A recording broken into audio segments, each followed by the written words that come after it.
자, 간밤에 일론 머스크와 트럼프 대통령의 관계가 틀어졌다가 극적인 화해가 되는 이런 해프닝들이 있었습니다. 현재 트럼프 대통령과 일론 머스크는 금요일 날 기준으로 서로 전화 통화를 하기로 이렇게 이야기를 했는데요.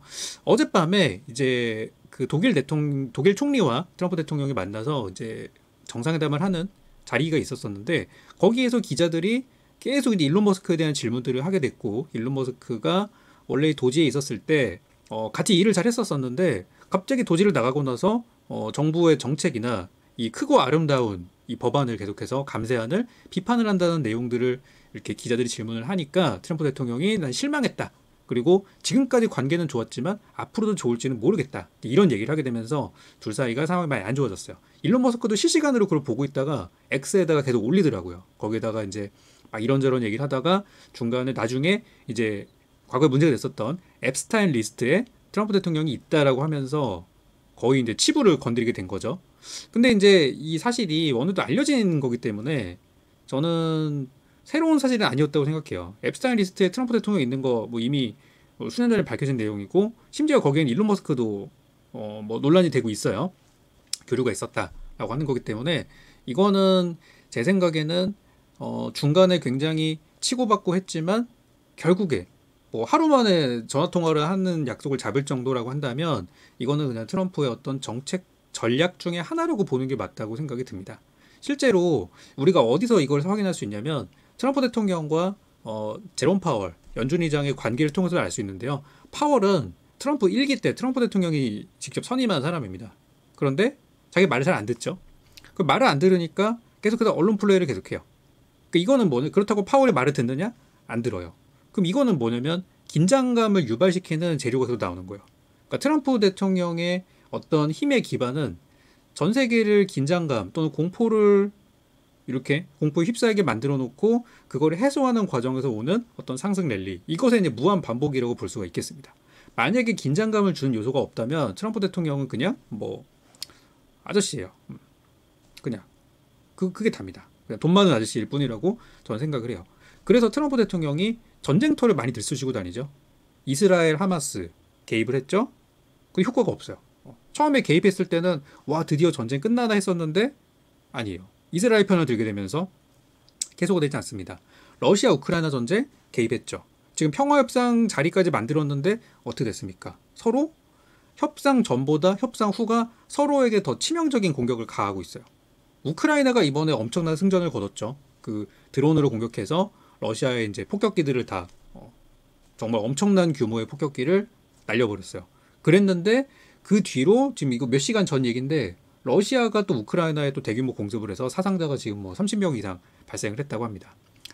진전이 없죠. 그러니까 이런 것들이 갈등과 긴장감의 요소거든요.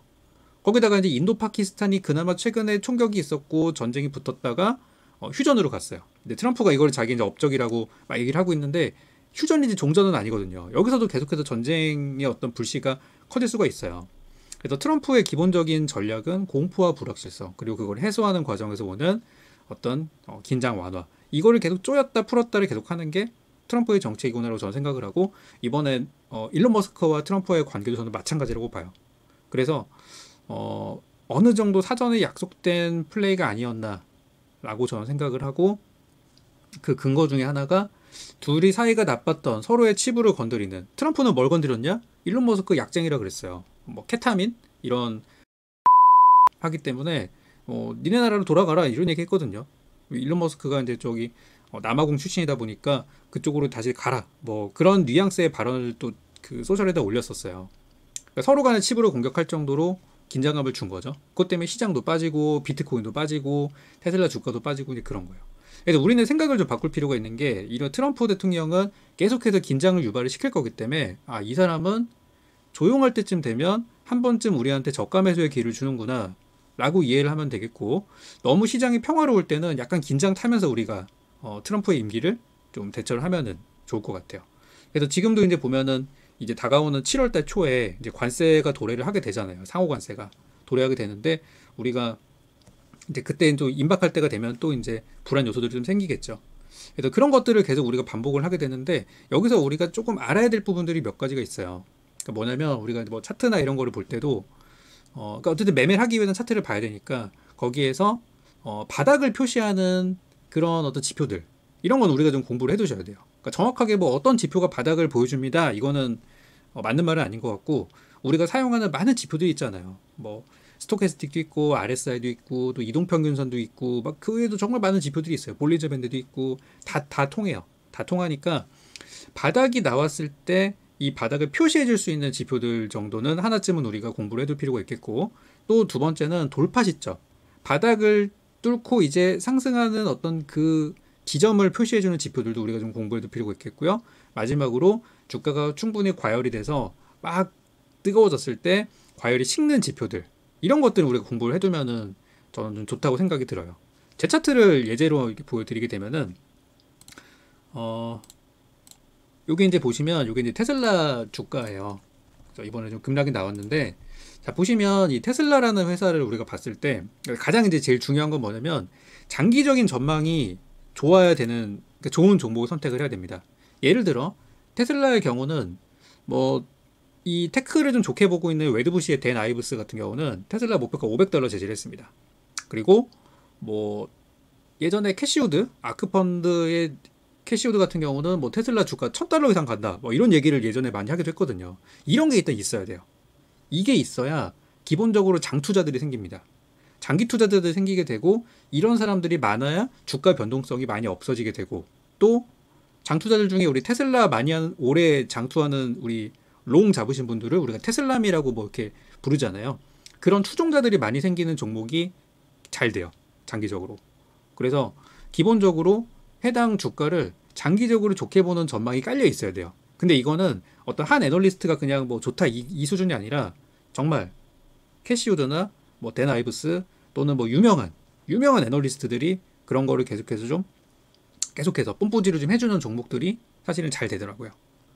대표적으로 이제 테슬라는 그런 케이스가 되게 많은 종목이 되겠고 또 뭐 엔비디아 같은 경우도 그런 언급들이 되게 많잖아요. 엔비디아도 보면은 뭐 장기 전망들 최근에 제가 체크한 걸로 봤을 때는 텔레그램에 올린 거 보니까 엔비디아가 지금 $140예요. 그렇죠? 근데 지금 증권가 전망들이 최근에 상향이 많이 됐는데 뱅크 오브 아메리카에서는 $180 보고 있어요. 그리고 CT도 $180 보고 있고요. 제프리스는 185 보고 있습니다. UBS는 175예요. 그럼 현 구간 대비 주가가 얼마나 간다는 거예요? 대략 한 3-40% 정도는 간다고 상방을 크게 열어두고 있는 거잖아요. 이런 종목들을 기본적으로 여러분들이 선택을 하시되 트럼프가 중간에 헛소리한다? 이게 매수 기회라는 거죠. 이렇게 보시면 저는 좋을 것 같아요. 지금 트럼프 임기가 이제 해봤자 5개월 정도 됐는데 이 정도면은 남은 임기도 그렇게 대응을 하면은 참 좋을 것 같다는 생각이 듭니다. 그리고 메타. 최근에 메타 주가 잘 가잖아요. 메타의 경우는 나쁘진 않은데 요 경우도 최근에 JP모건에서 목표가 735 전고점 정도를 제시한 게 있었고 또 룻캐피탈에서는 목표가 $888로 제시를 했는데 상당히 좀 약간 좀 일부러 좀 관심 끌려고 하는 것 같기는 해요. 그렇지만 그 메타의 목표가 888도 저는 가능성이 충분히 있다고 생각해요. 이제 경쟁력이나 이런 거 생각해 봤을 때 저는 가능성이 있다고 봐요. 그리고 아마존 같은 경우 아마존의 경우는 이제 목표가가 가장 높게 제시한 곳이 한 뭐 $240 정도 돼요. 딱 전고점이거든요. 그러니까 이런 경우는 좀 별로예요. 이 경우는 뭐 바클레이즈나 JP모건이 240을 제시했는데 좀 이런 경우는 좀 아쉬워요. 그러니까 제가 말씀드리는 거는 애널리스트나 또 유명한 그런 사람들이 목표가를 아득히 날려버리는 목표가를 제시한 그런 종목들이 어떤 저점을 잡기에는 되게 용이하다. 지금처럼 전고점이 이게 목표가다라고 이렇게 얘기하는 종목들은 빠졌을 때 반등이 생각보다 세게 안 나오는 그런 경우들이 우리가 확인할 수 있었습니다. 그래서 이게 이제 가장 기본적인 게 되겠고 좀 전에 얘기했던 이제 차트적인 부분으로 넘어가 본다고 하면은 예를 들어서 아까 이제 테슬라 말씀드렸지만 일단 기본적으로 바닥을 보여주는 지표는 우리가 알고 있으면 좋아요. 저는 이제 뭐 여러 가지를 표시를 하고 있는데 여기 하단에 보이는 거는 스토캐스틱 위쪽에 빨간색 화살표는 RSI를 지표를 기반으로 한 그런 신호들이에요. 보면은 지난 이제 2월하고 3월 사이에 그때 이제 뭐 전 세계 증시 폭락하고 트럼프가 이제 뭐 극우 발언 막 하면서 테슬라 판매량 박살나고 막 그때였잖아요. 관세 막 얘기 나오고 그럴 때가 이제 이런 바닥인데 이제 이럴 때 사두면은 좋다는 거예요. 왜냐면 그때도 테슬라 목표가는 막 $500 나오고 있었던 상황이었거든요. 그때도 그랬어요. 그렇기 때문에 이런 바닥을 보여주는 지표 알아두면 좋겠고 두 번째로는 바닥이 끝나는 상황 이제 드디어 가는구나. 이 바닥이라고 하는 게 우리가 주가가 떨어졌을 때 바닥을 뭐 짧게만 살짝만 터치하고 가는 경우도 있지만 보통은 바닥에서 어느 정도 시간을 갖고 가거든요. 여기서 우리가 이 시간을 못 기다리고 지겨워서 못 기다려서 수익을 못 내는 경우가 많잖아요. 그러다 보니까 바닥이 끝나는 지점도 우리가 체크를 해둬야 돼요. 뭐 쉽게 볼 수 있는 스토캐스틱으로 본다면 3월 중순에 바닥은 끝났어요. 그때부터 이제 상승으로 가는 거죠. 그러니까 이런 지표들을 우리가 봐야 된다는 거예요. 첫 번째는 바닥, 두 번째는 바닥이 끝나는 상황, 그리고 세 번째는 돌파. 돌파는 여러 가지로 볼 수 있는데 제 차트에서는 이런 장기 이평선 굵은 선들이 표시를 해놨어요.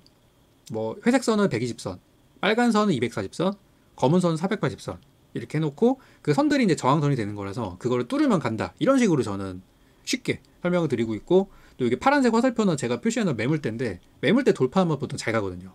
그래서 그런 것도 제가 활용하는 차트가 됩니다. 그러니까 이런 데가 이제 매물대니까 이걸 뚫으면은 간다, 이렇게 생각할 수 있는 거죠. 그리고 마지막으로 주가가 한참 잘 가다가 어느 순간 이제 떨어지는 순간이 올 수밖에 없는데 그 과열이 끝나는 순간, 그것도 우리가 체크를 해야 적절한 시기에 매도를 칠 수 있어요. 그러니까 여기 테슬라의 경우는 여기 5월 말에 이 과열 구간이 갔다 과열 구간이 끝났어요. 그러면은 350을 이탈할 때부터 약간 긴장 타고 있어야 되는 거예요. 나는 이 정도 수익이면 만족해라고 하는 사람은 파는 거고, 나는 빠지면 더 살 거야 라고 하는 사람은 이제 매수 준비를 하는 거죠. 이 과열이 끝나면 분명히 한번 조정 올 테니까. 이런 식으로 대응을 하는 게 미국 주식을 할 때는 저는 좋은 전략이라고 생각합니다. 최근에 이제 뭐 예를 들어 애플 같은 경우는 보면은 애플이 좀 고전을 하고 있어요. 요즘에 빅테크 중에 제일 못 가는 게 애플이거든요. 지금 마이크로소프트도 보면은 지금 신고가 쳤어요. 그죠? 그리고 최근에 브로드컴 같은 경우도 신고가 갔다 이번에 실적 나오고 좀 빠지지만 저는 그래도 나쁘지 않다고 생각해요. 실적 잘 나왔거든요. 제일 힘든 게 애플이에요. 왜냐? 애플은 지금 트럼프랑 사이가 별로 안 좋아요. 애플의 팀 쿡이. 그리고 팀 쿡은 대놓고 이제 중국 시장을 많이 선호를 하죠. 어쩔 수밖에 없는 게 거기서 아이폰도 나오고 하니까. 그래서 이번에 인도로 공장을 옮긴다고 하지만 어쨌든 이 미국의 소비자들이 받는 피해는 어쩔 수가 없는 거잖아요. 그래서 애플이 상황이 되게 안 좋아요. 그러니까 이런 것들도 봤을 때 말씀드리는 지표로 이제 활용하자는 거죠. 바닥은 언제 나왔냐? 여기 4월 7일, 4월 8일 날에 대부분 많은 종목들이 바닥이었죠. 바닥 나왔어요. 그럼 지금 바닥이 끝나고 갈 수 있는 상황이냐? 그런 걸 봤을 때 갈 수 있긴 한데 매물대를 못 넘어요. 그러니까 지금 계속 여기 횡보하고 있는 상황인 거죠. 그러니까 이런 거를 우리가 지표 삼아서 본다면 애플은 지금 최악의 상황은 지났지만 이 바닥을 뚫고 올라가기 위한 조건이 아직은 안 됐구나, 이렇게 우리가 판단할 수 있는 거예요. 그렇지만 애플의 장기적인 미래에 대해서 부정적으로 보는 사람들은 많이는 없을 거예요. 물론 옛날 같진 않죠. 그쵸? 애플 제가 목표가 한번 살짝 살펴볼까요? 이거는 증권가에서 얼마까지 보고 있나? 최근 자료들을 보니까 애플의 그 목표가가 모건 스탠리에서, 이거 바로 어제 거거든요. 어제 모건 스탠리에서 235를 제시했어요. 그럼 235면은 좀 별로예요. 요 정도 되죠? 요 정도? 자, 그리고 UBS는 목표가 210이에요. 그러면 여기거든요. 또 니덤에서는 225. 되게 뜨뜻미지근해요. 다 최근 겁니다. JP 모건에서는 240. 그거 볼까요, 여기. 그리고 또 TD 코엔에서 제일 그나마 좋게 보는 게 275. TD 코엔 여기 275. 대충 요 정도. 나머지는 다 250. 골드만삭스 250. 여기. 뱅크 오브 아메리카 235. 대충 찍어봤을 때 이 정도가 나와요. 에버코어 같은 데서 250도 부르고 했지만. 그래서 현재 이 애플의 목표가에 대해서 평균적으로 제시하는 가격들이 보시면은 정고점을 넘기지 못하고 있어요. 이런 경우는 되게 애매해요. 아까 테슬라 같은 경우는 좀 과감하게 누가 좀 질러주잖아요. 이런 게 없어요. 그래서 애플의 경우는 좀 상당히 고전을 하고 있고, 뭐 좋은 일이 생길 수도 있겠지만 아까 말씀드린 저점을 잡는 식의 투자를 할 때는 장기 전망이 좋은 걸 들어가야 되고, 애플 같은 경우는 저점을 잡는 것도 뭐 나쁘진 않지만 반응이 이렇게 바로 안 나오기 때문에 이런 종목은 뭔가 확실한 계기가 나왔을 때 들어가는 게 좋다는 말씀을 드리고 싶습니다. 끝으로 정리를 좀 하자면은 이번에 그 트럼프 대통령과 일론 머스크 얘기를 좀 제가 드렸었는데, 트럼프의 기본적인 전략은 시장을 그냥 무너뜨리는 것이 아닙니다. 트럼프는 긴장과 완화를 통해 이 시장을 좌지우지하는 그런 전략들을 세운다는 거, 그 수단 중에 하나로 파월 의장이 있고요. 또 다른 수단 중에 하나가 일론 머스크입니다. 예전에 그런 얘기도 있었어요. 뭐 누가 한 얘기인데 일론 머스크가 트럼프의 비밀병기라는 얘기가 있었습니다. 그런 것들도 이렇게 생각하면 좀 맞아떨어지죠. 그래서 저는 투자하시는 분들이 뭐 굉장히 요즘 혼란스러운 상황이지만 잘 활용하셔서 좋은 결과 냈었으면 좋겠고요. 방금 말씀드린 내용들이 우리나라 장에 적용이 되냐? 그건 아니에요. 아쉽게도 한국 증시에 대해서는 아직 장기적인 그런 뷰가 확실히 개선되지는 않은 상태이기 때문에 이제 미국 장에서 통한 얘기이긴 한데 최근에 외국인들이 우리나라 주식으로 많이 들어오고 있어요. 그래서 한국 증시에 대한 뷰가 저는 앞으로 계속 좋아질 것 같거든요. 특히 미국 장이 계속 이렇게 피곤하게 하면은 한국으로 들어오는 그러니까 신흥국으로 들어오는 돈들이 많아질 텐데 저는 상황이 많이 개선될 거라고 생각합니다. 그리고 또 이번에 새 대통령도 뽑혔고 그런 부분에 있어서 외부에서 보는 시각들이 외국인 투자들이 본 시각이 한국 좀 이제 달라지겠구나 또 그런 생각도 하게 되잖아요. 그래서 한국 주식에 대한 관심들도 많이 가져보셨으면 좋겠고 저는 또 한국 주식에 대한 전략들도 함께 이 채널에서 드리고 있으니까 여러분들 또 큰 수익 내는데 도움 되셨으면 좋겠고요. 또 계속해서 새로운 영상들 좋은 영상들은 우리 또 텔레그램 하단에 나와 있는 주소를 통해서 실시간으로 전해드리도록 하겠습니다.